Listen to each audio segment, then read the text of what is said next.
Yeah, absolutely. And the doctors are the worst at rest. And we didn't think that it mattered much. We were thinking of ourselves as machines that we don't need any downtime. But of course, it's not true. And I worked a lot like that. I think I've been working day and night, for a long time, getting really tired. But I thought that being tired was just uncomfortable. But now we know that it's downright dangerous, that it's carcinogenic. You could get cancer from it, and heart disease, and all other kinds of diseases. But because we need the downtime to recover for the process in our body to work properly. And we didn't just know that as physicians, this 10, 15 years ago, if you were talking about sleep, 20 years ago, you would just laughed at. That's like kind of an alternative, mumbo jumbo stuff, Now we have the science behind it, so it's easy to see that if you sleep less, your chances of getting Alzheimer's or Parkinson or whatever disease, So getting better sleep is the base of everything. So that's also why in the post-cure also start by getting the sleep in order, because then you'll get more energy to make right choices the rest of the day. If you start with poor sleep, you're behind, throughout the whole day. You want to eat something fast carbs and you take all sorts of bad choices. So absolutely, the doctors have been a terrible example at this, and hopefully that will change. It has changed in Norway, that's sure. So we used to think of ourselves as a superhuman, to be working. I think the most time I've been working without sleep is like 51 hours. Maybe with 1 hour of sleep, on the couch, as you say there. Other times I've been working a lot, 14 days in a row. But then I've been in the districts where I could probably sleep, throughout the night, every other night, and then been woken up once or twice, a night, the other night. So we've been used to, push ourselves, and so that's true. Welcome back to Living the Next Chapter. I have an amazing author on the podcast. He's not from Canada, and you'll hear it in his wonderful accent. I know that I, as a Canadian, don't have an accent. That's what I know. And my guest today is joining me. We're talking about his journey as an author. He's also a doctor. He's going to bring lots of his experience and his thoughts to share with us on the show. And I'm excited to have him here on the podcast. Dr. Torkil is here with us. Doctor, welcome to the podcast. Nice to have you here. Thank you, Dave. Great to be here and talking about writing books. I'm talking so much about the book. So to talk about writing books is a great change for me. So I'm looking forward to that. Awesome. Okay, so please tell us, Dr. Torkil, your full name and where you are in this big world of ours. Yes, my name is Torkil Færø. I'm a Norwegian general practitioner, emergency physician, author, photographer, and I live in Norway, Oslo, Norway. So, I've written several books. The one available in English is The Post-Cure, about how we can use wearables and trackers of heart rate to improve our health. It's the only book actually on the subject. So it's been a wild race since I made it. Yeah. So, okay, one of the benefits of having a podcast is I get to travel the world virtually and meet great people from around the world and get a little snapshot and a little glimpse into life in your part of the world. So can you tell us, it's December when we're recording. In Canada, we're getting a little chilly now. It's getting close to winter. What's it like in Norway this time of year? It's probably pretty much the same. I would guess the temperature in your area in Norway would be pretty similar, at least in my part of the country in the south, yeah. Okay. So it's freezing today, just below freezing, maybe 1 or 2 degrees below freezing, and a little bit of snow, and quite dark. It's darker than in your place. It would be like the very north of Canada. So we have daylight, true daylight, maybe from 10 to 2 a.m., 10 to 2 p.m., yeah. Wow, that's it? Wow. Yeah. Okay. So, yeah, a lot of, wow, that's amazing. I didn't even realize it was get dark that soon. Mm-hmm. Yeah. Wow. Okay. For somebody new coming to Norway, any must-see, must-do things that somebody should put on their list? That must be nature. Yeah, nature and northern lights at this time of year, the midnight sun in the summer, And generally nature, the fjords, and it's a very special nature here, actually. So I've been traveling around the world, more than 80 countries, but still Norwegian, the Norwegian nature, and we're not so many people, so a lot of people like to come here, probably just about the same as Canada, you have areas that are not so many people and get away from the hot, pressure of Central Europe. Yeah. Yeah. Awesome. Tell us a little bit about your medical practice as well. Who do you serve, and kind of a little history behind how you got here? Yeah, I'm actually a freelance doctor, and the way I got inspired to do that was actually in Canada. I was traveling in Canada in 91, and I got to hear that there would be physicians who would work in the northern areas for half a year, and then they could do whatever, the other half year, and that attracted me. So that's when I decided I'll go for the medical study. I can work like this because I understood that I have too many interests. I can't just have one job and that's it for like 60 years. So I need to have a good variation between what I'm doing. So, and that has worked out really fine. So I'm still working as a freelance doctor and never had a steady job, or what you would say in English. Always working 2 weeks here, 2 weeks there, one shift here and there, close to where I live on the ER. So, and then I've been able to sail around the world with my family, teaching photography workshops all over the world, traveling. Yeah. So it's been a way for me to live an adventurous life. So being an author is also a part of that. So for the last 5 years, I've been more than like 50% an author. That takes up more than 50% of my time, writing and talking about the books and doing lectures and all of this. So, yeah. With all those different passions that you have, do you find that kind of feeds into your writing as an author, having all these different things to pull from as inspiration? I think so. That I'm able to write from a different perspective with more real life experience than many others who would have kind of 1 year experience repeated 20 years. Yeah. I've been trying to live. I've been actually trying to live 10 lives into one life. That is kind of the strategy, so that I will do enough very different things, so that because of course you cannot live 10 lives, but if you can live quite differently for maybe a 5-year period or so, it's like a life in itself. And that is what I've been trying to accomplish. So we'll see how long this writing life will last, and then take it from there. What do you find enjoyable about the writing life? It's very interesting to have an audience, somebody who's writing, because I've been used to ponder all these questions and things that I'm talking about in my books, but only inside my own mind, So I'm asking the question and I'm the one answering, and nobody else is listening. And certainly, because this book in Norway, if we would compare it to, for example, US standards, it would have sold 2.5 million copies. That's the size of the success in Norway, with 5 million people. So suddenly I get recognized on the streets. People come up to me on Instagram and all the different channels. People are contacting me, and the media is more or less every week. There's something in the media.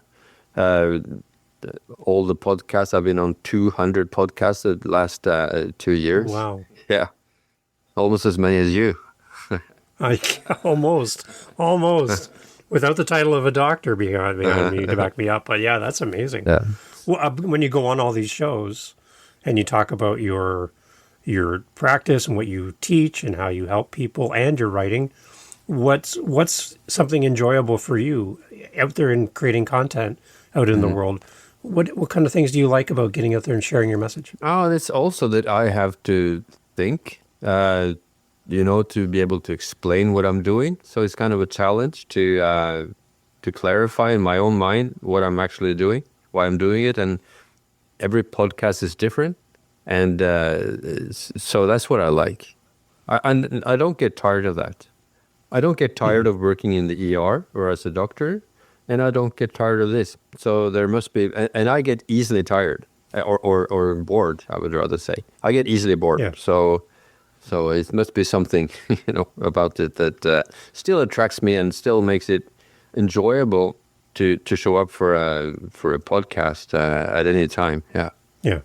Excellent. Well, thank you for what you do for your community. I think you mentioned a staggering statistic for Norway and how many people that you've served as a doctor in your country.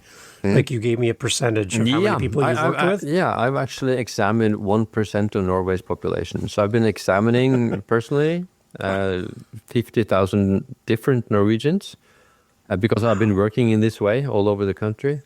So that's 1% of the Norwegian population. So, and that is why I decided that I could also write books. I could also raise my voice because as a doctor, you are used to, okay, it's the senior doctors who can talk. It's the professors, it's the researchers, it's the top expert in the area. Only that person is allowed to say anything. And the rest of the doctors, we're just, it's like a hierarchy where at the bottom, we should just keep silent and do what the others tell us to do. And as I had experienced so much real life experience with all these different people, I could see that the landscape is not quite as it's pretended to be. You know, we can do so much more. There's so much lifestyle related diseases, so much more than we can take control of, more than we were taught in medical school and is generally appreciated, I would say, by the population. Most of the population would think that the disease would strike them more from a genetic background or just bad luck. But somewhere around 80% of the diseases that we contract and treat has something to do with lifestyles. So, and that is what my books are about. So that's the one thing I noticed. Different approaches to medicine from doctors that I've been in touch with or crossed paths with in the past is some doctors treat symptoms, some doctors treat the cause. So I can give you a pain medicine for whatever ails you, but I could also go back and figure out what's causing the pain. That's a totally different approach, right? Yeah, I give you the advice that would help you not getting into that situation, you know. But it would take some effort, and so it's more effort than just giving a pill. But usually the pills that we have for these modern day diseases are not really helping. It's just kind of keeping the disease under control, partly control, and not avoiding it totally. So I come in, sit down with you to get some advice on a healthy lifestyle. Any tips from your perspective that we can share with people listening around the world? I know that you don't cover the world globally as far as a doctor, but there's got to be some basics. Yeah, we're all human, and we all have to look back at how we were living in the ancestral way, and the closer we can get to that, the better for our health. So sleeping 7 to 8 hours a night with restorative sleep so that you're calm and have a good heart rhythm during the night. So that is how we can see it on the wearables and smartwatches, that we're not only sleeping 7 to 8 hours, but it's also restorative sleep. We are recovering while we sleep. So that would be one thing. And then minimizing the use of alcohol. Alcohol is a worse stressor on the body, even though I used to think that it would calm me down. But when you use the trackers, you see that there's so much stress on the body in the nighttime after you have gone to sleep. And other than that, it would be to exercise regularly. It doesn't need to be very hard or take a long time, but that you do some effort to put on some muscles and have some endurance. And it's not only because of longevity that you will live longer, or you could then expect to live longer, but it will get you more well-being in the moment. You have a greater capacity to take on all kinds of strain, both mentally and physically. So, and that would be something. And of course, the Pulse Cure is really a book with a summary of all the best lifestyle tricks that you can do and implement to have a better lifestyle. And then also the luck is that the heart rate will reveal that whether it works or not, because what is good for you will be revealed in a better heart rate, and what is bad for you will be shown in a worse heart rate. So that is why we can use these wearables and the new technology and artificial intelligence to help us to live a better quality life. For those people who haven't used a wearable ever in the past, is there some good key things to look for in our consideration of a good wearable that will help our maintain and monitor our health better? Yeah, that would be a Garmin watch. So the Garmin watches are by far the best ones. You could also have an Oura ring, O-U-R-A, Oura ring, which is quite popular. If you don't want, a watch will tell you the stress level at all times. You may not want to do that. But if you want to micromanage your stress levels, then Garmin is the best. And if you want just a ring that will tell you the state of your body in the morning, that would be Oura.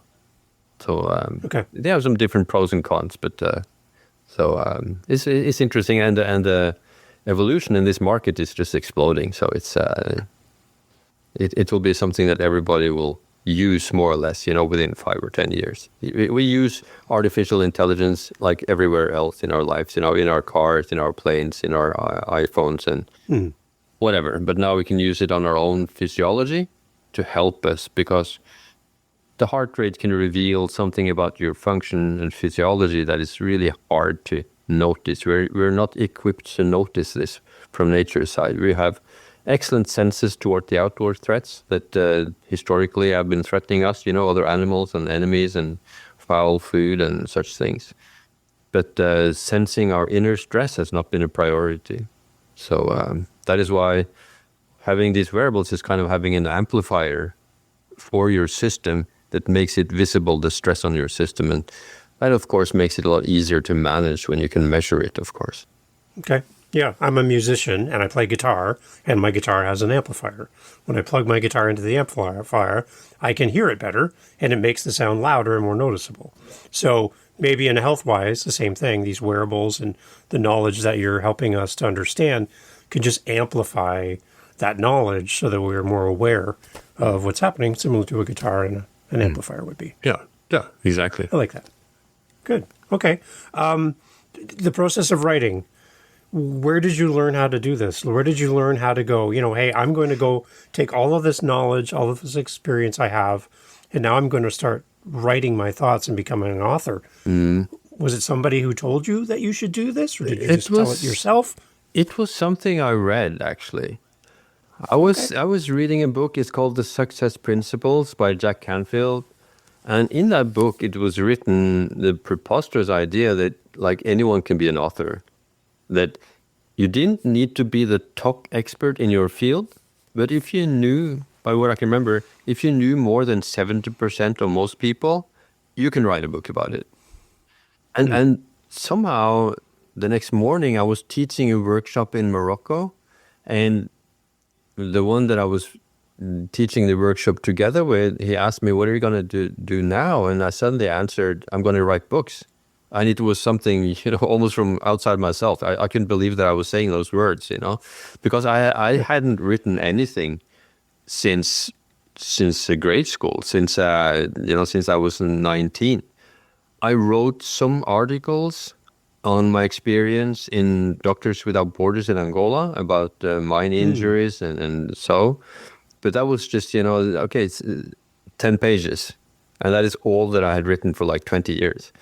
So it was really, really a weird idea. But I thought, okay, I got this idea. Let's see where it takes me. And I started writing books. I wrote some books on photography. Among them, I wrote the Camera Cure that was released. The first 2 books I published myself. And the third book I got published by Norway's biggest publisher. It's called The Camera Cure. It's a book on therapeutic photography. Unfortunately, not released in English. Hopefully it will be. But because how you take a good picture, that is how you do everything. So you can teach the strategy of life skill, the principles of success, so to speak, through taking pictures, which is a very concrete, visible act that you can show to people. And that was the advantage that I had found, teaching photography. So it's so easy to see what you're doing, if what you're doing is successful or not, if your strategy and mental attitude towards what you're doing is working. And so I wrote that book, and it became a bestseller. And then after a while, my editor was aware that I was doing these things with my heart rate monitors and asked me if I could write that book. And I could, and that was just a kind of a dark horse bestseller. It became the third most popular bestseller in Norway after a book on AI, of course, that had to be on top, and one about the future king, the biography. So it was it came as a success from an author that nobody knew about, and about a subject that was totally new and surprising. So it is actually still the only book, this is 2 years after it was released in Norway, still the only book in the world that combines the knowledge of a healthy lifestyle and how to use the wearables to achieve it, which is quite weird. I got to jump back. What was the what sparked your passion for photography? I got to know. Yeah, I was traveling a lot.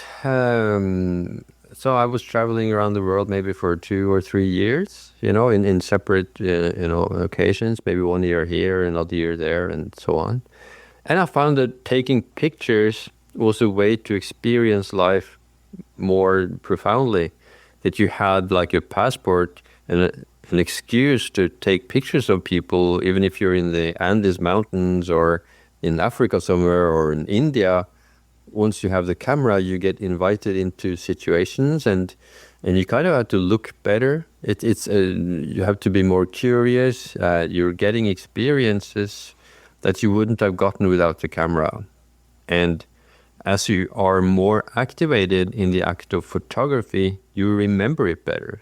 So I tend to remember the occasions where I've been photographing a lot better than many other situations, because when you are activated in your brain, with adrenaline, it kind of tags that memory stronger in your brain.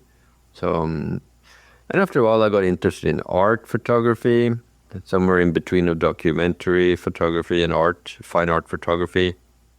So I had exhibitions and made books, and was a, quite successful photographer, but not really getting where I wanted to go.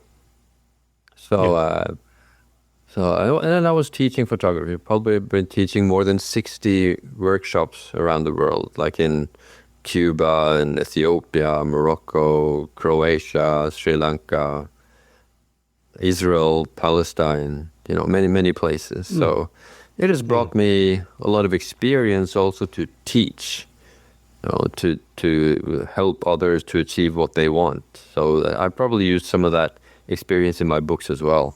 That if people don't have any use of what I'm writing, I might as well not have done it. So it's trying to find a way that is actionable for people to do what they want. Yeah. Yeah, and I think from a photographer's perspective, knowing your tools, knowing how to use the right lenses, the right lighting, there's all kinds of things that come into play for a photographer, and just understanding the target for what you're taking pictures of, I think that also translates to writing. There's a different lens, to use the same word, there's a different lens that you have to use as a writer to write for the audience that is going to be reading these words. So for you, from your perspective, how do you write in a way that is going to connect with an audience, getting out beyond what's in your own mind to reaching out to an audience to read those words? What lens are you using to reach out to that audience through your writing? I think I write pretty intuitively. I write not to convince the expert. I write directly to maybe an experienced user, maybe one that has not a lot of insight into our, medicine or health and so on. So I think I'm communicating directly with that. I'm not scared. Many people writing books in medicine are very scared of the professors, of those high powers, but I'm not. So the main thing is to write something that makes it actionable for you as a layman. While at the same, everything has to be correct. Everything has to be scientifically correct, of course, but it has to be explained in a language that people understand, and not trying to sound very smart or to be very prestigious. Medicine, the things that helps us living a better life is free and uncomplicated. is moving, it's sleeping, it's being outside under the sunlight, it's resting, it's eating whole foods that is not ultra-processed. It's easy things. It's using your breath work to calm yourself down, or using cold water and cold temperature to calm your system down. So it's nothing prestigious about it, and it's free. So in that sense, I'm not trying to impress anyone. Maybe that's a characteristic, and I try to write in a compassionate way, without overdoing it. I hear that people say that I have a kind of a warmth in what I communicate. That is probably not so much a conscious way of doing it, but maybe that's just my way of writing. And as I'm not a professional writer, I don't. I just write. I'm not educated to write in a certain way. Although I've read maybe 2 or 3 books on writing. So of course, when I decided to be a writer, I bought 2 or 3 books, I think, on writing, to get some tips on how to do it, and they proved to be very good. So I just did that the easy way, and yeah. Amazing. Okay, let's talk about your most recent book. What have you been writing? What's coming up for us as readers as we follow along on your journey as an author? What's next? Yeah, so a book that I've just delivered is being sent to somewhere in Eastern Europe to be printed right now, again for the same publisher, Norway's biggest publisher. It's about rest. It would be called, if it gets translated and bought by a British publisher, it's called The Rest Cure.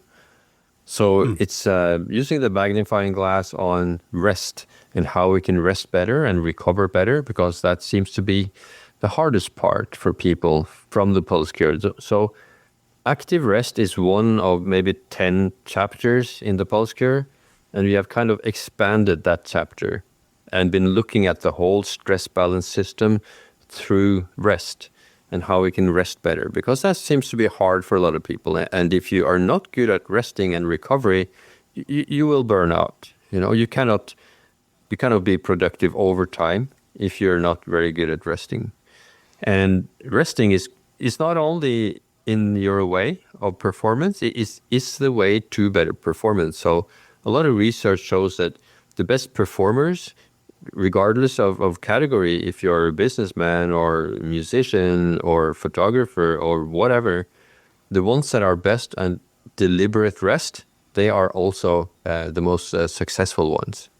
So that's been an interesting journey, writing a new book, and suddenly you have some pressure on yourself, from having written a bestseller, and then suddenly you kind of have to write as well, and to deal with that, and try not to think of that, and just try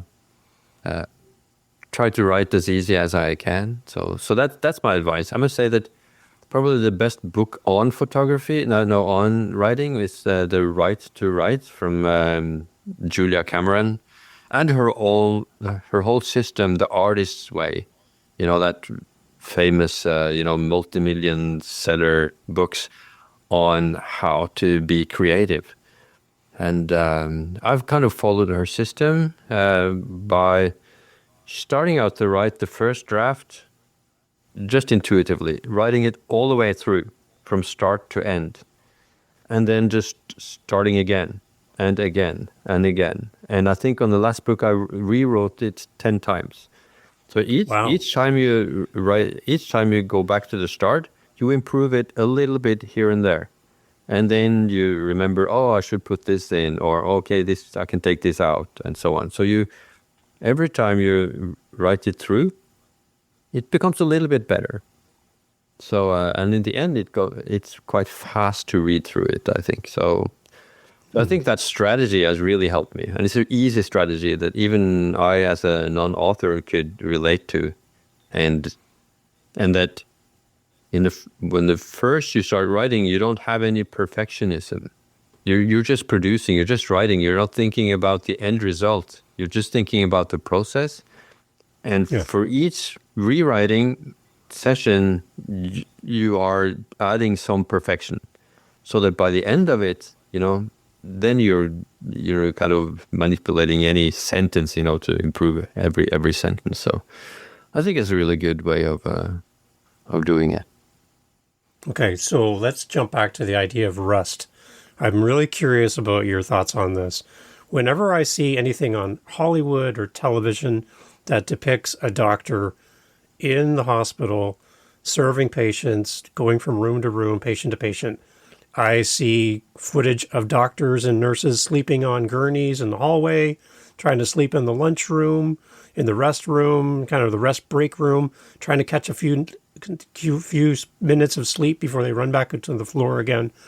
Not a great illustration of rest from a doctor's perspective. Yeah, and in that they're working so much and running from room to room in high stress, no rest, no chance to rest. I have an example. I'm working with a doctor around his podcast. He doesn't even have time to jump onto a Zoom call and talk about his show because he's always in surgery. He's always going from room to room, busy all the time, 7 days a week, 24 hours a day. He's on. And I'm like, as a doctor who's written about rest, do you feel that maybe what we're being fed through television, movies, and things that depict doctors as superheroes that never need to rest is a good illustration of, for us as non-doctors, that to have a doctor tell us to rest, but doctors don't seem to rest. Yeah. Seems to be a disconnection there. Can you explain that to me? Absolutely. And the doctors are the worst at rest. And we didn't think that it mattered much. We were thinking of ourselves as machines, that we don't need any downtime. But of course, it's not true. And I worked a lot like that.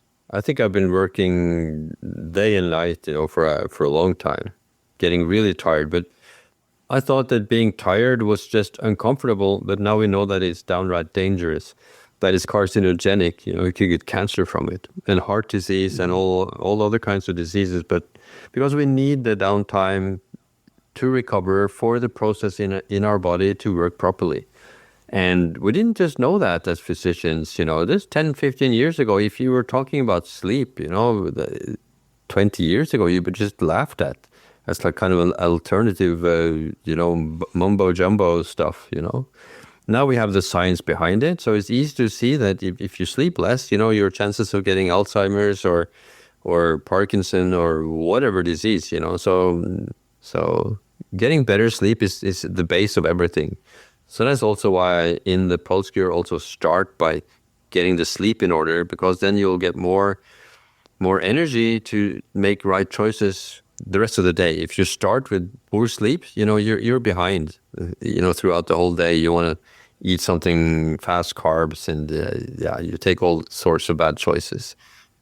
So absolutely, the doctors have been a terrible example at this, and hopefully that will change. It has changed in Norway, that's sure. So we used to think of ourselves as a superhuman, to be working. I think the most time I've been working without sleep is like 51 hours. Wow. Yeah. Maybe with 1 hour of sleep, on the couch, as you say there. Yeah. Yeah. Other times I've been working a lot, 14 days in a row. But then I've been in the districts where I could probably sleep, throughout the night, every other night, and then been woken up once or twice, a night, the other night. So we've been used to, push ourselves, and so that's true. So, okay, on our phones, on our mobile phones, we get a little warning when our battery's getting low. You get a little notification saying, hey, plug in your phone or we're not going to be working in a few minutes. What kind of notifications are we going to get as humans when we are lacking in rest and restorative sleep? What kind of notifications are going to show up on our screen that's going to say, hey, it's time for you to rest? What kind of things are our body going to tell us? Yeah, and that is what is nice with the Garmin watches, because they will give you exactly that. It's a body battery system that you should charge up to 80 is what I find. You should try to charge up to 80 during the night so that you wake up in the morning with 80 more or less in body battery. And you should try to avoid getting less than 20 by the end of the day. So it's pretty much like your iPhone, that is, thriving with this range. If you push yourself too hard, maybe you wake up in the morning with 40 in body battery and you consistently get down to 5, which is the lowest number every day. That is people who are tired, who are worn out, and that risk contracting so many diseases because the immune system is just not handling the situation. Because it's like I'm talking in my books about kind of a body budget.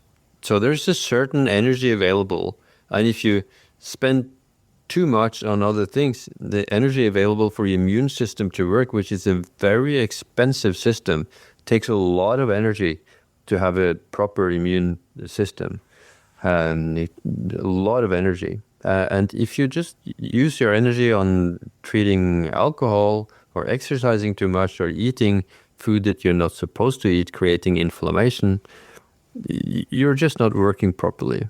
You will get cancer and, well, all kinds of diseases. Yeah, and then there's the whole myth of caffeine is going to help me make it through my day. It's going to give me the superpower to push through and do the incredible things that I'm asking my body to do. But it's kind of a lie in a sense. It's not really doing exactly what we need it to do for us. Yes. We need more rest. Yes, and caffeine is good in the morning, to wake you up and kind of get a kickstart on the day, just like having natural light in your eyes in the morning is also very important. But what tired doctors and other people who are tired need to do is to drink coffee throughout the day. And then, of course, when it comes to evening time, they have too much caffeine in their system and will spend a lot longer time falling asleep, and their sleep quality will be worse. So when they wake up in the morning, they still need a lot of coffee just to keep going. So it's a vicious circle. So, but coffee in the morning is good, and it also contains polyphenols, a certain molecules that is helpful for your health. So it's in itself it's a good thing. Okay, all right. So as you write your books, then, and as you're sharing your thoughts through written word, what is your hope for readers as they read your book? What kind of connection are you trying to make between a doctor and, say, a patient? I love the relationship of that doctor-patient thing that happens when a doctor walks into the room and sits down with you and explains what's going on in your body. I love that connection. Sometimes doctors they talk over our heads as patients. We don't understand all the words they're saying. But sometimes you get a doctor who really connects with their patient. Yeah. I'm hoping that's kind of what your books are intended to be, that connection. Yeah, and I think they probably do. I think it's part of the success of the book that I'm inspiring to live a good life as good as possible, so that the books are also inspirational, but also giving them actionable tips on how to achieve a better health and why it's important. So to be as much useful as I can, so that I can avoid seeing them in the surgery, see them at the ER, so that they can stay away from me in real life. Yeah. Is it true that an apple a day will keep you away from us? Is that true? It helps. It certainly helps. So apples contain a lot of useful stuff. Yeah. Okay. So absolutely, an apple wouldn't be all, but it would be part of it. Instead of a Snickers bar or a Mars bar or anything else. Yeah. Okay. So we have the doctor's approval that an apple's a good idea. Yeah. That's good. Absolutely. I like that. There's other resources that you have mentioned in the past around helping you with your writing journey. You had mentioned a book by Ryan Holiday. Yeah. Can you talk about that? Yeah, Ryan Holiday's Perennial Seller is very nice, I think, also for, not just for writing, but in the mentality of creating products that will last, and what it takes to do that. And of course, it often takes a real interest that you're not writing for money or just for money, but that you write from your own perspective. And I think the Perennial Seller from Ryan Holiday is a great book on the mentality and the practice. Like he also says something that's also useful, that and often quite, hands-on advice on, okay, you have to spend as much time with the published relationship work with your book as you have spent writing it. And also he's writing that the best thing you can do for your present book is to start the next one. So a lot of these quite memorable things that I can remember and relate to. So when my book now is published in January, my next book, okay, I'm prepared to do the PR work, but I'm also prepared to start the next one, realizing that that will help the other books that I've already made. Okay. So as you're writing as well, what kind of things are you learning about yourself in the process of writing? How are you a different person while you write your books? That was a tricky question. I haven't really thought of that. At least it's some of the hardest things I do. So to sit down and write for 4 hours is by far the hardest thing I can do. So I cannot write for more than 4 hours. So, because other things I can do, working as a doctor, I can do for 14 days straight. Yeah.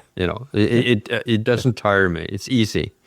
But to sit down and kind of wrestle words out of thin air for 4 hours, and that is the most challenging thing I can do. And and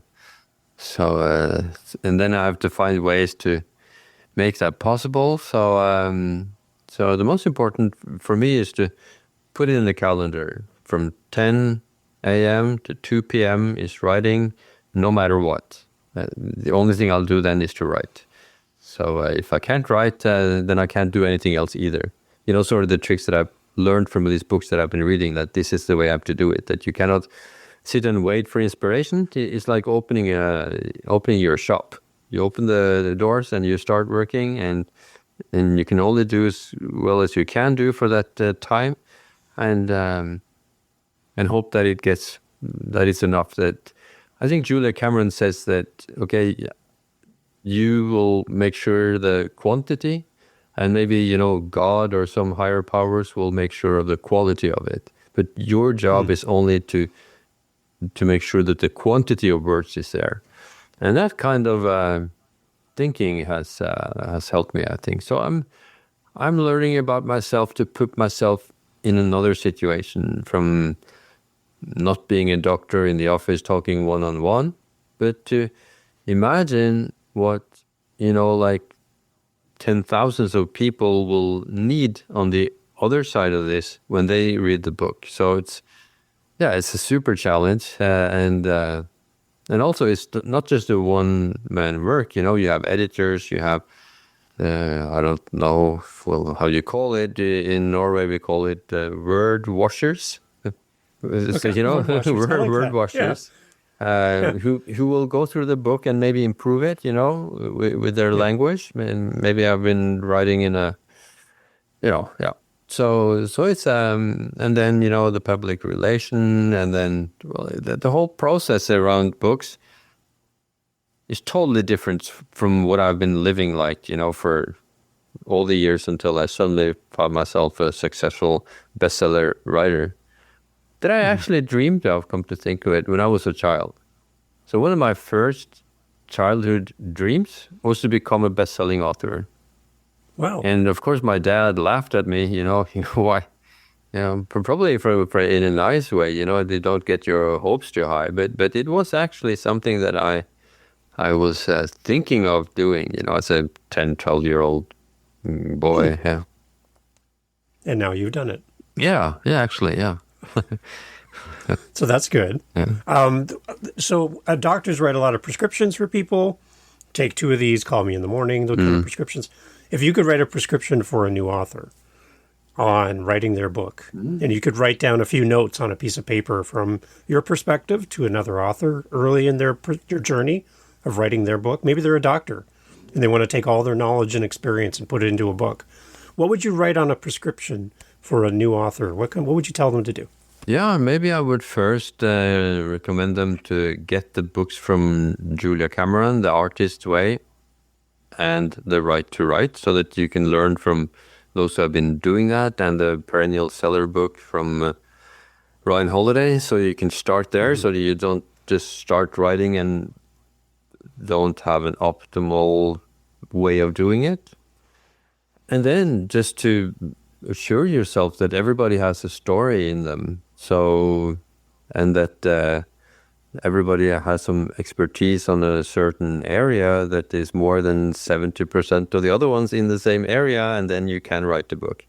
If it's if it's nonfiction, if it's fiction, everybody's got a story in them, so you can just start and enjoy the process more than being concentrated on the result. If you're thinking too much about the result, it kind of and perfectionism, it will be in your way. So you have to just focus on the process and the joy of doing the challenge, which is hard.